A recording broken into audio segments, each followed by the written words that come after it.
all day long. Have mercy on me, O Lord. Listen, Lord, and answer me. But only the servants who trust in you.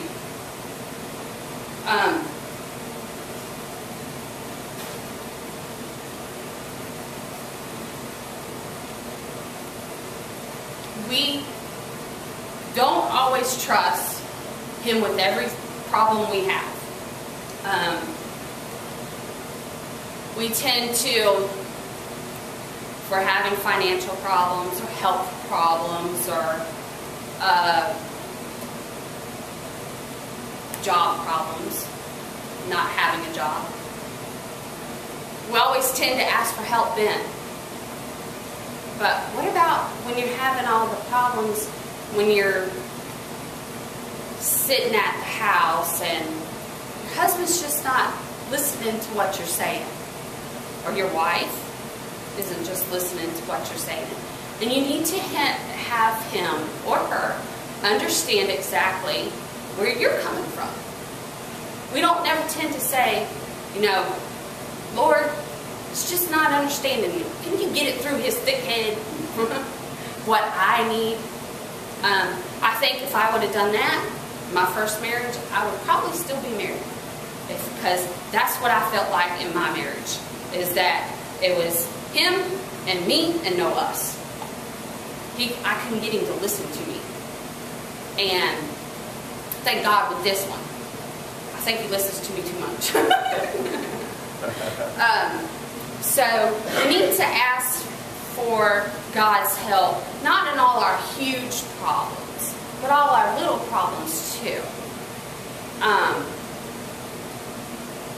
I am really good at losing my keys and going, all right, St. Anthony, come on, where'd you put them? And little things like that help. Miss Pat, excuse me.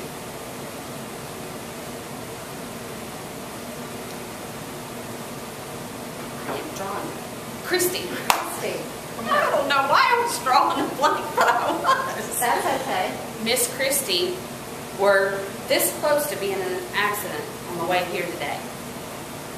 I don't know how many times I come this close to getting an accident and go, oh, thank you, Jesus. You know? That's what I said. Yeah. We need to thank Him for every little thing. Every little thing.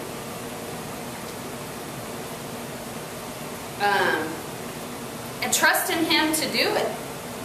Trust in Him to say, you need this? Let's do this. Let's get this done for you. You need this piece of your life fixed or helped or, you know, whatever. He'll say, all right, come on, let's work on this. Let's do this. We can do this together. Do it with Him. Help us to seek the values that will bring us lasting joy in this changing world. In our desires for what you promise, make us one mind and heart. All truth is from you, and you alone bring us oneness of heart. Ask.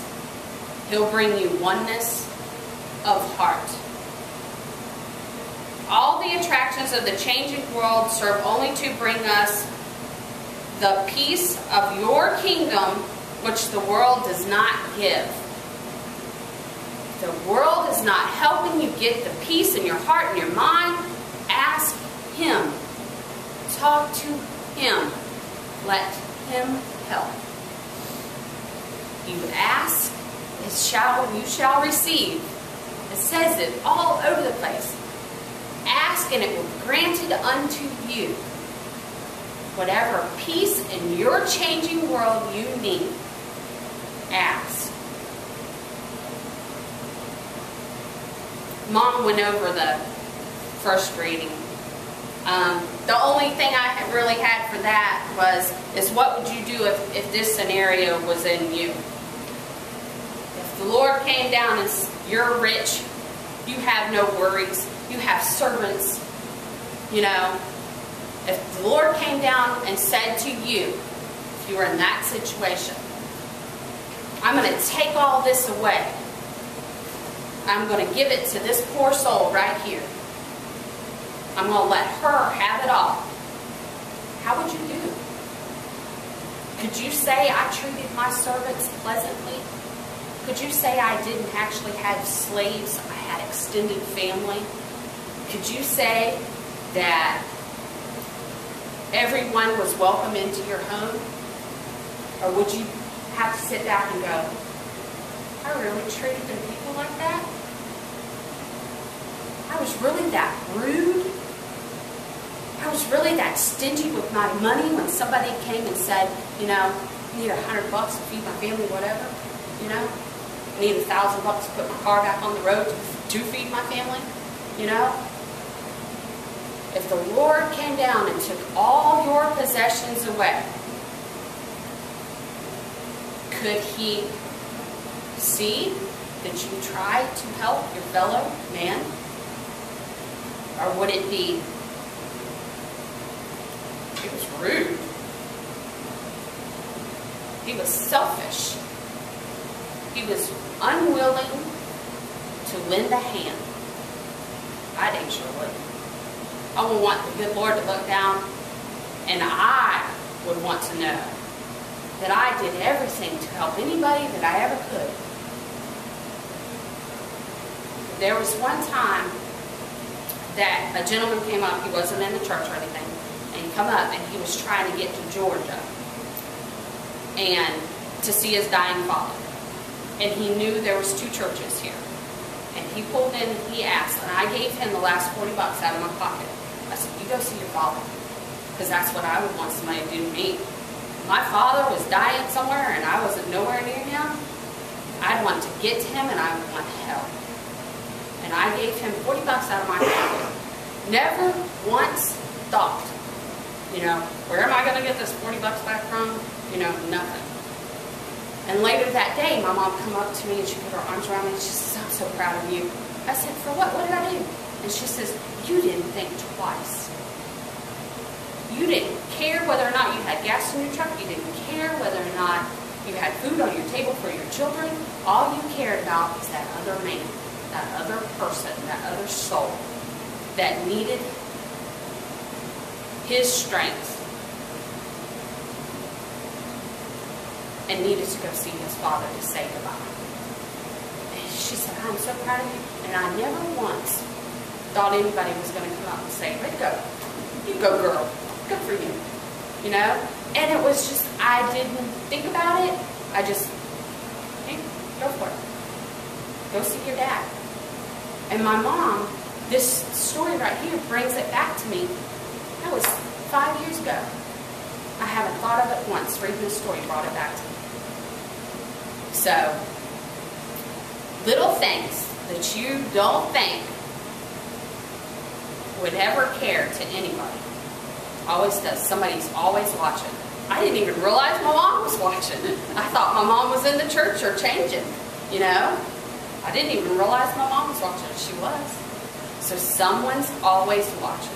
Doesn't matter if it's down here or up there. Somebody's always watching what you do.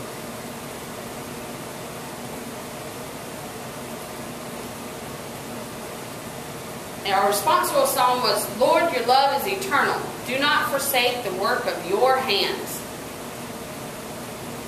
I'm not. This is God's vessel. Earthen vessels. We are His earthen vessels. Love song. I don't want God to come to me when I get up there to them pearly gates and go, girl, what are you thinking? You know? No. I want the good Lord to go, come on, girl. I know you done right. Come on. Come in here to celebrate with me. You know? Your life is not ended. When you get up there, you've got so much more to look forward to. I just had an aunt die on Monday. Loved her to death. Had a grandpa die in February. Sad as heck. But I know one day I'm going to be right up there with them, celebrating, having fun because we're back together again.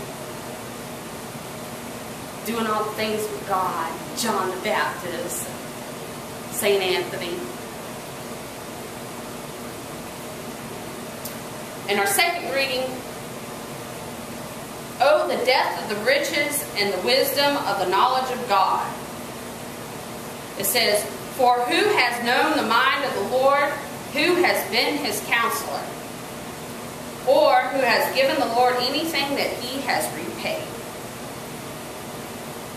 And then it says, almost says everything at the end when we go for him, through him, with him, in him. It says, for from him and through him and for him all things. To him be glory forever. If you got him, gives you glory. Gives you so much glory you can't. Ask it, it shall be received. In him, through all things are possible. All things are glory forever. And then you got the gospel, where Jesus is asked, first, who do the people say that I am? And the answers are John the Baptist, Elijah, Jeremiah, or one of the prophets. And then he asks, well, who do you say I am? We know who everybody else says he is.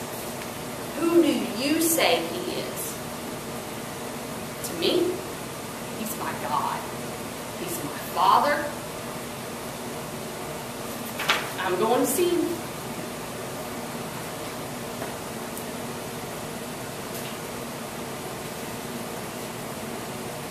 All right, our response to him is